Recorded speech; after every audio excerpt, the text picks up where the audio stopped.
Hey guys, it's Faye and this is Day with Faye. This video is really special to me. It's part of a series called Real Talk, and Real Talk is where I talk about things that are very personal, things that are very deep and difficult to talk about for me, you know? At the time of this video, it's been about a week since Kate Spade and then Anthony Bourdain committed suicide. And I can't even imagine the pain and suffering that their family and friends are going through. And I hope that with time they heal. And there's not really anything else to say about it because no matter what you say, they're still gone. From their death, we as a society have been shining a flashlight on mental health. And I think that's so important. I think that a lot of us are suffering, or maybe a lot of us don't know how to deal with our pain in a healthy manner. I have had depression since I was 10 years old, and I'm going to be 25 later this year. It's something that has been on the forefront of my mind for most of my life, although now I would say that it's more in the background. And along with that, my fiance also suffers from depression. And I really wanted to work with my fiance and figure out what should you not say to someone who is depressed and what you should say instead. And I really wanted to come together with him and mindfully create this list. Like, we talked for hours. We really wanted to make sure this was perfect. Mike's actually very eloquent with his thoughts. I actually wrote some of them down in my journal, so if you see me looking down, that is why.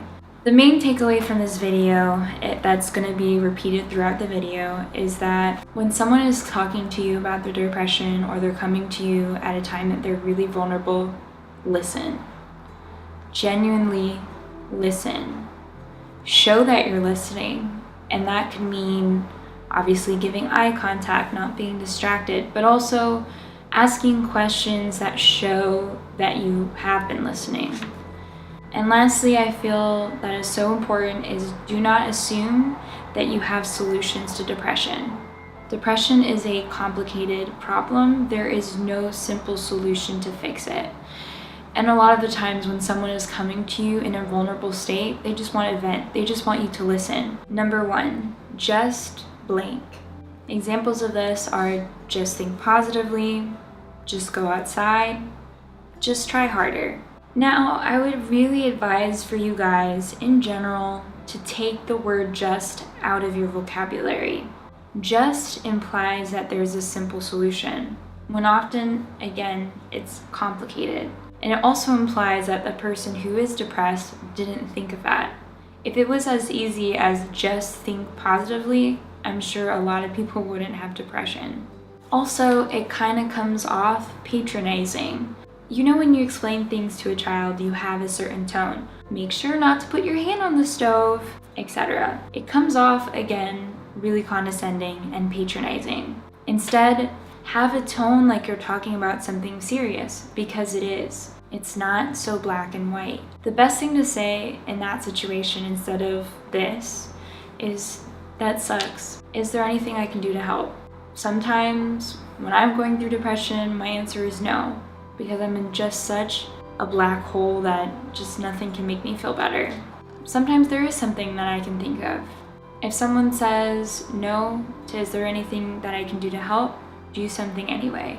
Examples of this could be get them food, get them takeout, their favorite food, put on their favorite TV show and just watch it with them. Just be with them. You can get them a present, just something that shows that you're thinking about them. Because if someone is coming to you in this vulnerable state, you should know at least a little bit about them. I also get that some people might feel like they have potential solutions to help the person who is depressed, who's coming to them in this dark state. Let them know that you have solutions, but wait until they ask. Here's something you can say. "Hey, I've been through something similar. I've managed to find things that have helped me feel better.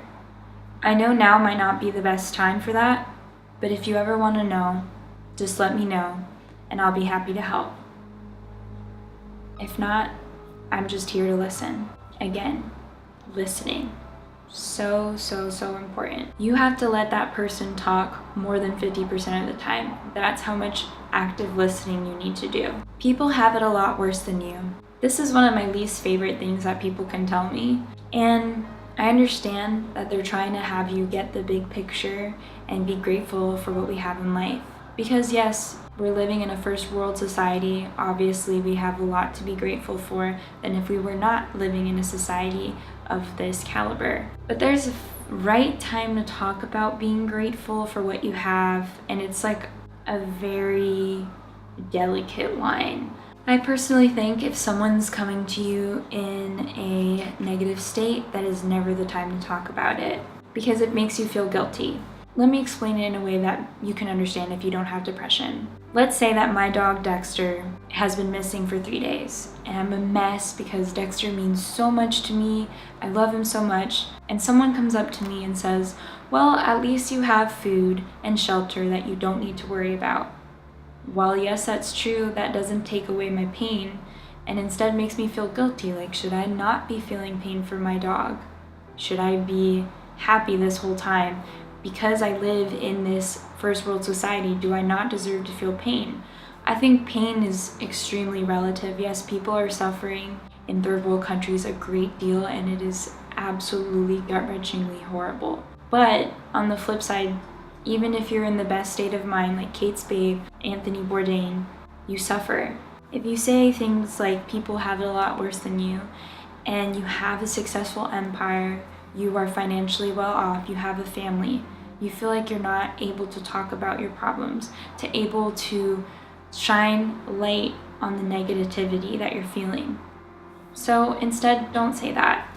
So again, listen, actively listen, show that you're listening, and don't assume you have a solution to this problem. 3, you don't have anything to be depressed about. So this kind of ties into the last one. I feel like there's 2 tones you can have. You can say, well, you don't have anything to be depressed about. And if that's the tone you have, please go back to the number before this, because it kind of is the same message. However, if you have a tone that's, but you don't have anything to be depressed about, I'm really confused. This is more inquisitive and confused rather than judgmental. The way that you should phrase it is, I care about you. I've never been through something like this, but I want to understand. Can you help me understand what you're going through? That's the best way. 4, you're depressed because you're sitting around all day. Cause does not equal effect. You feel like doing nothing because you have depression, not the other way around. Yes, exercise does help, and it's a good idea for everyone to include that in their routine, but that's not the time and place to talk about it. Again, it's better to talk about solutions that you might have. When they ask for it, you can bring it up, let them know that you have a solution that you think might help if they want it. And if they don't ask for it, don't press. Trust me, people don't get depressed because they forgot to live their life. And lastly, for those who take antidepressants, a very common thing that a lot of people say, I've personally experienced it from family members and friends, so I decided to include it just because it is really relevant to our experience. You have to take medicine every day. Just understand that you haven't experienced what they've experienced. Let me try to have you understand a little bit as best as I can. Imagine a dark feeling of loss or emptiness that you've experienced with the loss of a loved one. Really picture it. Remember the day, remember what it was like when you first heard the news, remember the next couple of days and how those days felt like for you. Really imagine it. This might be the closest way to describe what it's like to have depression. And imagine feeling that every single day, not really understanding why, and that there's medication that can help alleviate your symptoms. There was a time where if you were born with poor eyesight, you struggled and you couldn't do anything about it, and that's just how you lived your life forever. Eventually, some smart people somewhere realized that it didn't have to be that way, that maybe some man-made object could help alleviate their eyesight, and their eyesight could be just as well as the people lucky enough to be born with 20/20 vision. No one would blame you for seeing an eye doctor or getting a prescription and putting on contacts every single day to be able to see. Similarly, back in the day, if you had depression, you didn't know about it and you just suffered through it. Today, we are very fortunate that we are able to go to psychiatrists and evaluate which medication is best for you to help alleviate some of this dark pain that you are feeling. Yes, you have to take a pill every day, but so what? I put contacts on every day, or glasses. It's just something I do to feel better, to be able to see. People don't decide to alter their brain chemistry on a whim. A lot of people who go to psychiatrists understand that there are very serious side effects that you may encounter. People understand that there's going to be months that maybe you don't feel any alleviation, or maybe you have side effects that are pretty intense, but they do it because they want to feel better. It's not because they're looking for an easy way out. This is not a shortcut. A lot of people like to compare it to getting liposuction to lose weight instead of eating healthy and exercising. But that's not a fair comparison. For many people, a combination of therapy and medication has been shown to be the most effective route. So that concludes my list. And again, the most important thing to do is listen. Listen to the person. Really try to understand as best as you can. And if you don't get it, just trust them. Trust when they say they're feeling pain. And don't assume you have a solution. Just be there for them. Hold their hand throughout the process. I hope this is able to help some people communicate more effectively with people who are depressed, or when someone comes to them in a time of need. So that concludes my video.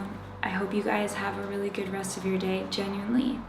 And again, I just feel like we could all do a little bit better just from listening, especially listening when we don't understand, and trusting the experiences that we explain.